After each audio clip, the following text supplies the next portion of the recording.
자랄 때 저는 참 철이 없었습니다. 그래서 되게 철들어 있는 우리 간증하는 친구들을 보면서 참 많이 반성을 했는데요.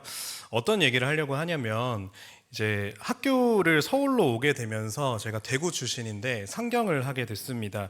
또 막 이제 기숙사를 살아야 되니까 기숙사 생활을 하면서 막 새로운 친구들도 사귀고 너무너무 재미있었어요. 그래서 너무너무 그런 것들에 막 집중하고 있다 보니까 이제 대구에서는 분명히 제 전화를 기다리고 계셨을 텐데 그 기다리고 계실 부모님은 전혀 보이지 않았었던 거죠.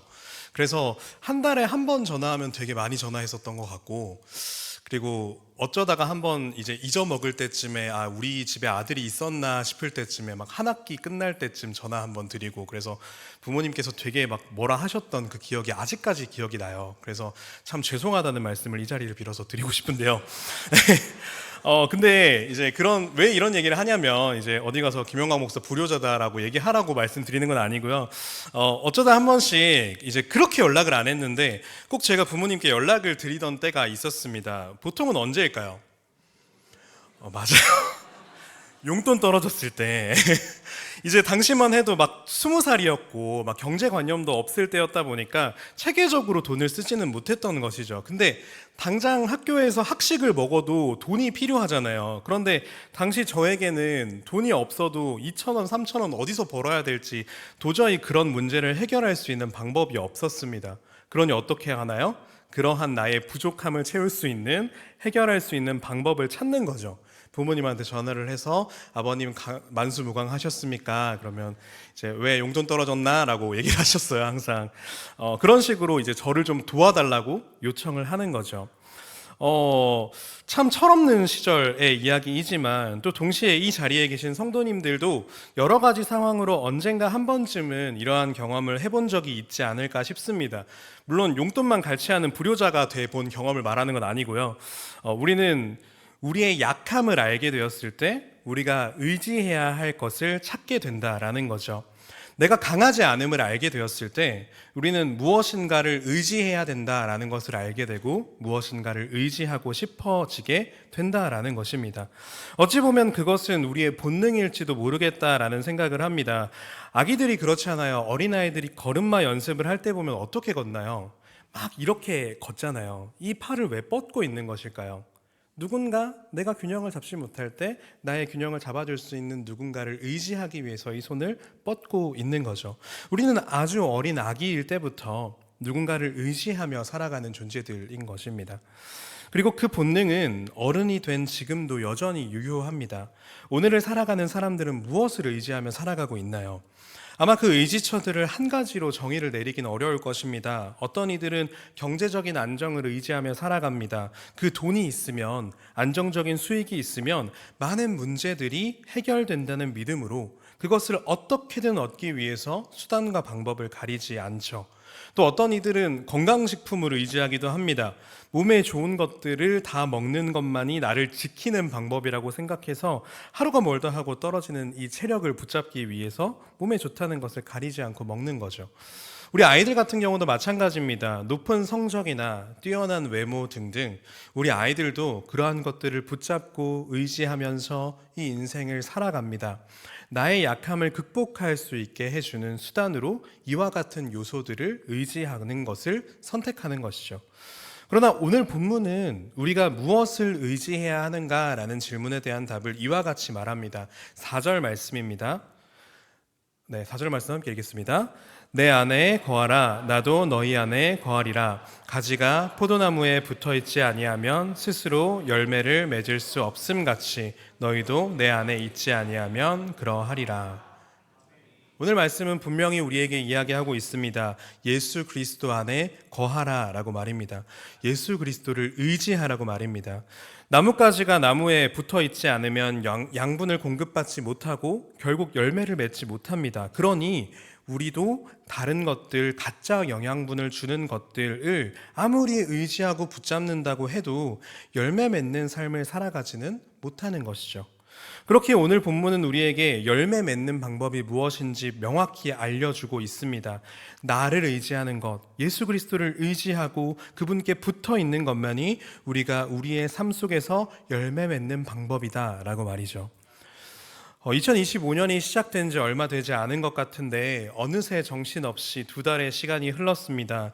그간 우리 성문교회에서는 우리의 다음 세대들, 우리 아이들을 위하여 함께 힘써 기도했고 각 부서들은 열매 맺음이라는 대주제 아래에 겨울 수련회와 봄소리 성경학교를 통해 하나님께서 우리 가운데 주신 은혜를 배우고 기억하며 그분께로 나아가는 그 은혜의 시간들을 가졌습니다.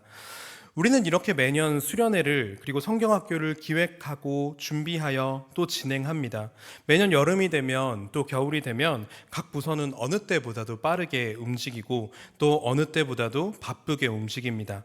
이 자리에 계신 성도님들도 마찬가지이시죠. 혹 이 가운데 교육부서를 섬기는 교사가 아니신 분들이라 할지라도 성문교회 주일학교와 이번 겨울 사역을 위해서 힘써 기도해 주시고 또 헌신해 주셨다는 것을 우리 모두가 너무나 잘 알고 있습니다. 왜 이렇게까지 하는 것일까요?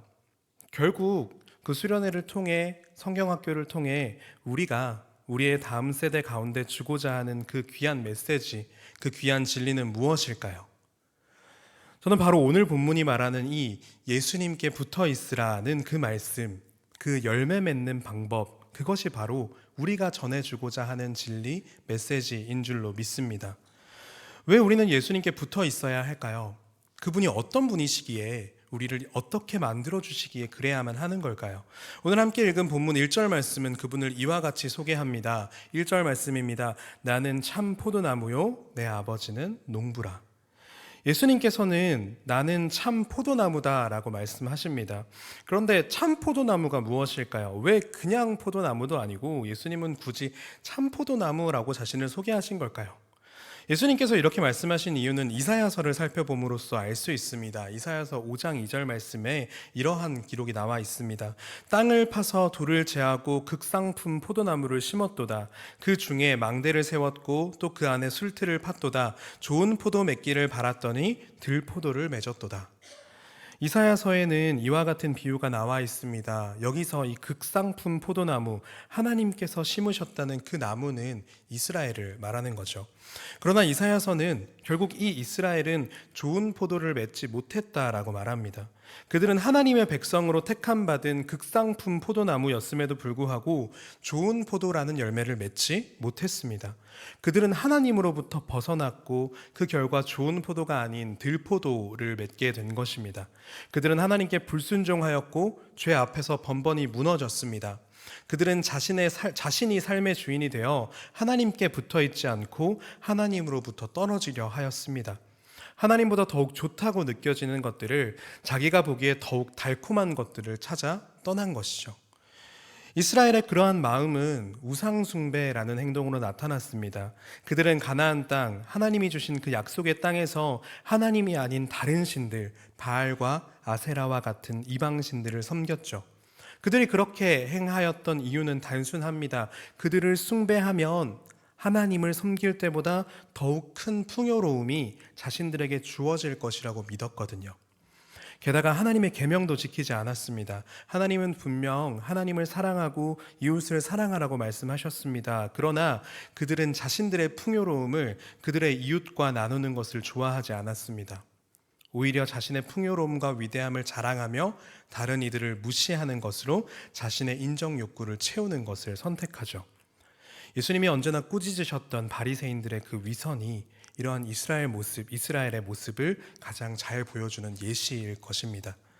그래서 그들은 결국 좋은 열매를 맺지 못했습니다. 그들은 불완전한 나무였던 것이죠. 그래서 오늘 말씀 속에서 예수님이 말씀하십니다. 나는 참 포도나무다.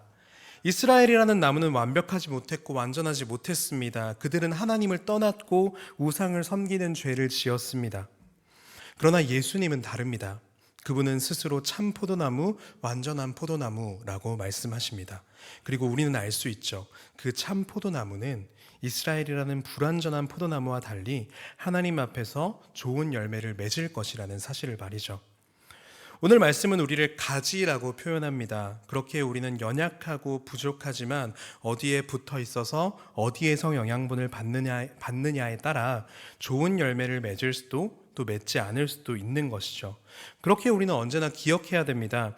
우리는 어디에 붙어 있을 것인가? 라는 그 질문 앞에서 예수 그리스도를 선택해야 한다는 사실을 말이죠. 열매 맺지 못한 이스라엘의 이야기를 우리가 마냥 웃으면서 남의 일로 바라볼 수 없는 것은 우리 역시 그들과 똑같이 좋은 열매를 맺지 못할 수도 있기 때문입니다. 그들은 여호와를 떠나 우상을 섬겼습니다. 하나님께서는 그들을 극상품의 포도나무로 세우셨으나 그들 스스로가 우상 숭배에 빠져서 타락했죠.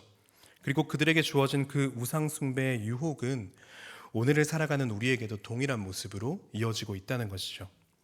우리는 오늘도 죄를 짓고 하나님을 멀리하며 내 마음속의 우상들을 쫓아가며 살아가고 있습니다. 하나님보다 나에게 더욱 큰 유익을 줄 것만 같은 우상들을 더욱 중요하게 여기고 그것으로 나의 몸과 마음을 향하게 되는 것이죠. 그것이 우리 마음 가운데 있는 연약함입니다. 무엇인가 의지하지 않을 수 없는 그 연약함인 것이죠. 그리고 그런 우리에게 예수님께서 이와 같이 말씀하십니다. 요한복음 15장 5절 말씀 함께 읽도록 하겠습니다. 나는 포도나무요 너희는 가지라. 그가 내 안에 내가 그 안에 거하면 사람이 열매를 많이 맺나니 나를 떠나서는 너희가 아무것도 할 수 없음이라. 아멘. 참 포도나무에 붙어있는 가지는 열매를 맺는 법입니다. 우리 역시 이처럼 예수 안에 머물러 있을 때 좋은 열매를 맺을 수 있을 줄 믿습니다. 이스라엘 백성들은 풍요와 다산을 의지했습니다. 이방신들을 숭배했을 때 그들은 그것을 얻을 수 있을 것이라고 생각했죠. 그렇기에 그들은 하나님을 버리고 우상을 숭배했어요. 하나님으로부터 멀어졌습니다. 그러나 그 결과는 무엇이었나요? 그들은 좋은 포도가 아닌 들포도를 맺을 수밖에 없었습니다. 하나님의 백성임에도 열매 맺는 삶을 살지 못하고 죄의 노예된 삶을 살았던 것입니다. 우리는 그러한 이스라엘과 같은 길을 걸어서는 안 될 것입니다. 그리고 그러기 위해서 우리는 세상의 풍요, 세상의 욕심, 세상이 주는 달콤한 것들에 의지하며 사는 것이 아니라 오직 예수님을 붙잡고 우리 주님 안에서 살아야 할 줄 믿습니다. 그렇게 했을 때 우리의 모습 가운데 성경이 말하는 그 성령의 열매들, 그 하나님 나라의 위대한 가치들이, 그리고 우리의 삶 가운데 창조주이신 아버지 하나님의 계획 앞에 순종으로 나아가는 삶의 열매들이 맺어지게 될 줄 믿습니다. 간절히 바라기는 우리 김포 성문교회 가운데 그렇게 예수 그리스도에게 꼭 붙어 있어서 그리스도의 열매를 맺으며 살아가는 이들이 가득하길, 그리고 그 신앙의 유산이 우리 다음 세대 가운데도 잘 이어질 수 있길 간절히 소망합니다. 우리 함께 찬양하고 함께 기도하도록 하겠습니다.